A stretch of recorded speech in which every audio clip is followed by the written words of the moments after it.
The problem with building a website like this for clients is that if they wanted to change something simple like this over here, or even add a comma or a full stop over here, they would need to come back to you. They're like, can you do this for me?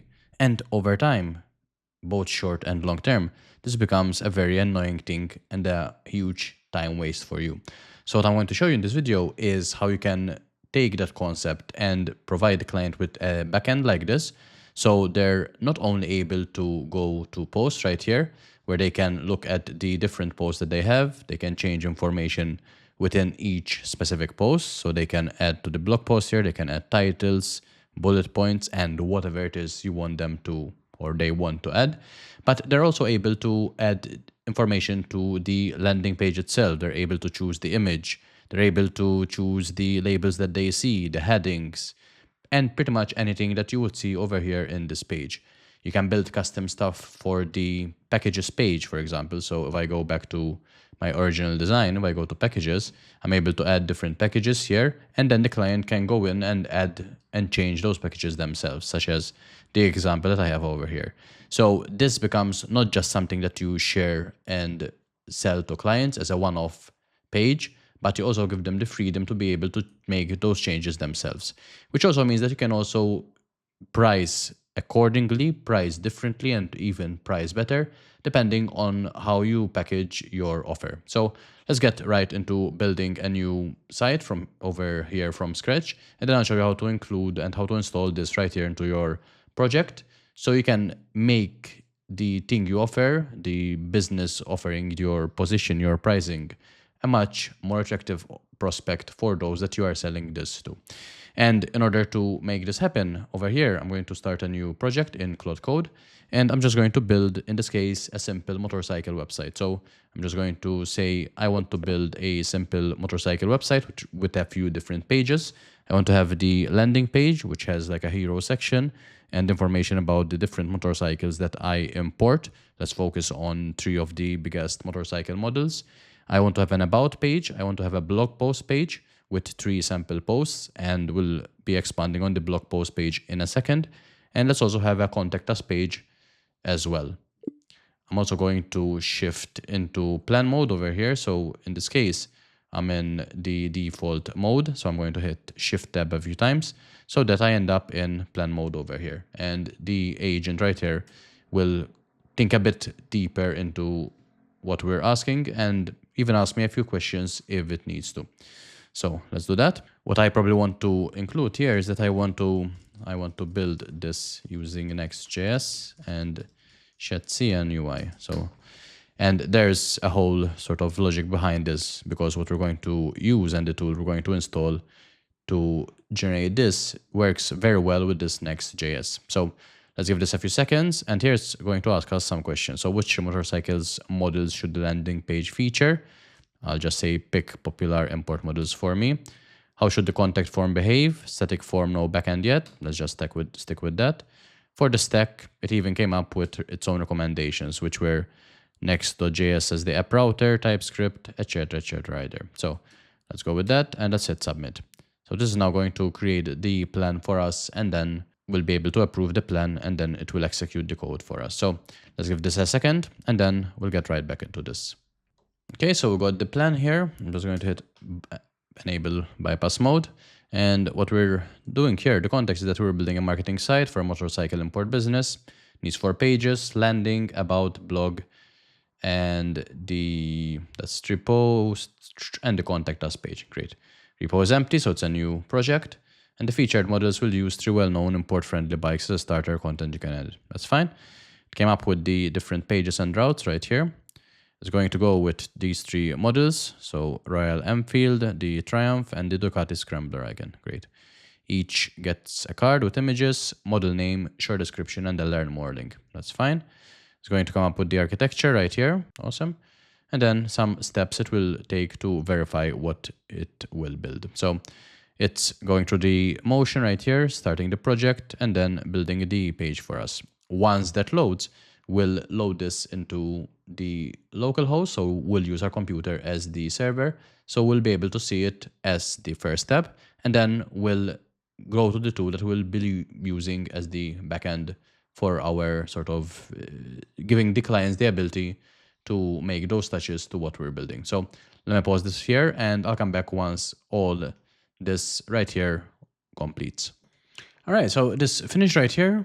It's saying the routes are responding correctly. The 5 expected pages return at 100, which is A-OK. So the site is live at localhost 2002. So let's go here. Let's open that up, localhost 302.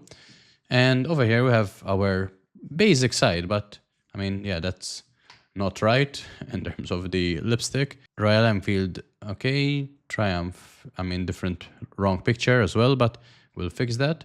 Found one you like. So what I'm going to do first before updating this is I'm going to use this website called motionsize.ai, which I'm kind of enjoying recently. See if I can find something that I can plug into my site to make this even better.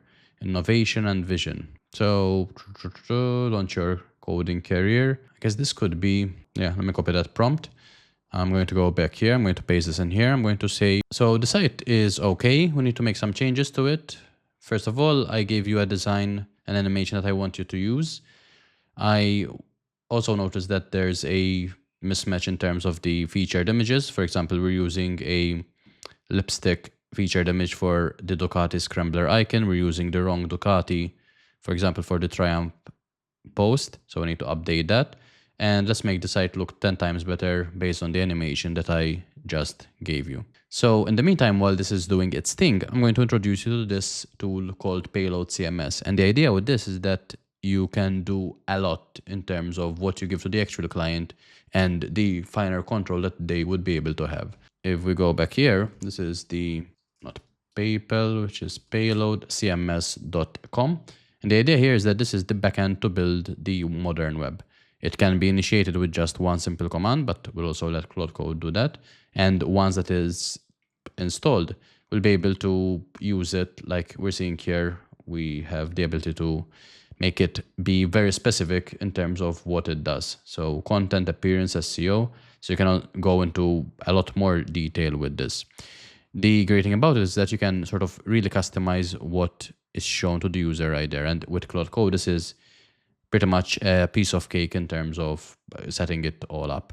It's great for developers, marketing teams, so anyone that has or needs access to a backend content management system, the system can work for them. So let's go back to our Claude Code right here. What I'm going to do is, while this is doing its thing, let me just open up a side window here and let's just start a new Claude Code session. And I'll let this finish, but for now what I'm going to say is just paste this in here and just say, so I want to install this content management system to be able to handle the functionality of the blog that we currently have on our website. We'll need to insert the 3 posts that we currently have in it, so the 3 posts will be editable from this backend system. So review this, see what needs to be done in order for us to implement it in our system, and then let's get up and running. So this is the prompt there. I'm going to go into plan mode over there. So once this finishes, I'll just run this over here so there's no overlap between the code changes that are happening.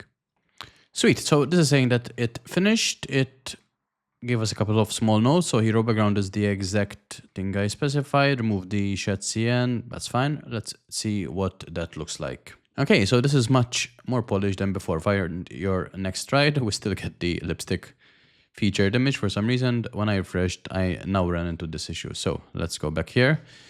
I'm running into an issue when I refresh the page. So we'll figure this out in a second right here. So check the dev server and reprobe the page.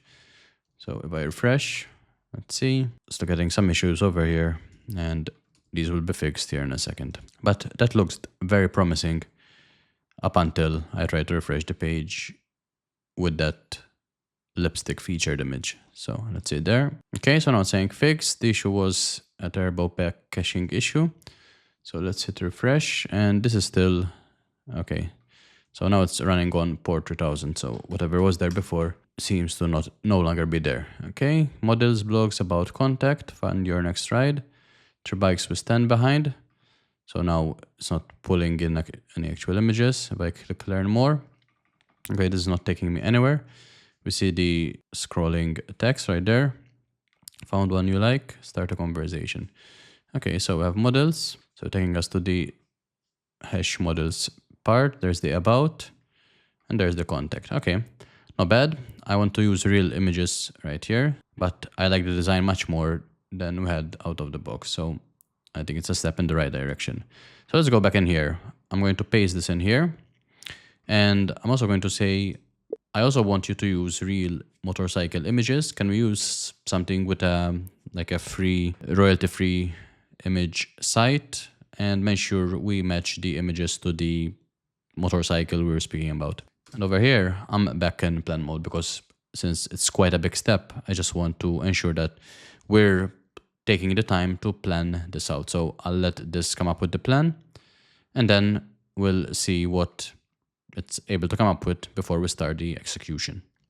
Again, we got a few questions here. What database should Payload use? Because it requires one. It affects local setup and deployment. We'll use SQLite for now, since we're running this locally. Let's hit enter there. How should the cover images be stored? Let's upload to the Payload media library, since we're using that anyway. What should the post body, or how should the post body be authored? Yeah, let's use the rich text that Payload has. So the actual sort of editor. Where will this run? Again, for now, local development, and I'm going to hit submit. So this is the full set of questions that Claude Code has asked me here in order to be able to install Payload. Let's just make this a bit bigger right here. So now it will come up with the plan and we'll be able to execute on that, and that will add that admin panel to our website right here. So we'll be able to take that to the next level. So coming up with the plan here, and then we'll hit enter, and I'll come back once this is up and running. Okay, so this should now be finished. So let's go back to our local host, and on /admin, this is now saying that there is the admin panel. So let's just go into that. And if we refresh this just to check this is still working, that's fine. If we go to the /admin page, let's just see what we get there. So get this, great, welcome. To begin, create your first user. So we just need to give it an email, a password, and confirm that password. So let's just do that. Give it my email, give it a sample password here, and just confirm that. Hit create. So now if we look at, let's see, media, we have our 3 images right there. If we look at post, we also have our post right there. So now if we go to localhost 3000 and look at blog, we now have those right here. So if we wanted to choose or to edit choosing your first import motorcycle, we could easily go into our, let's see where we are. Let's just put this right here, and choosing your first import motorcycle, which is the corresponding post right here. So if instead we say choosing your first import motorcycle, that suits you, right? We could hit save.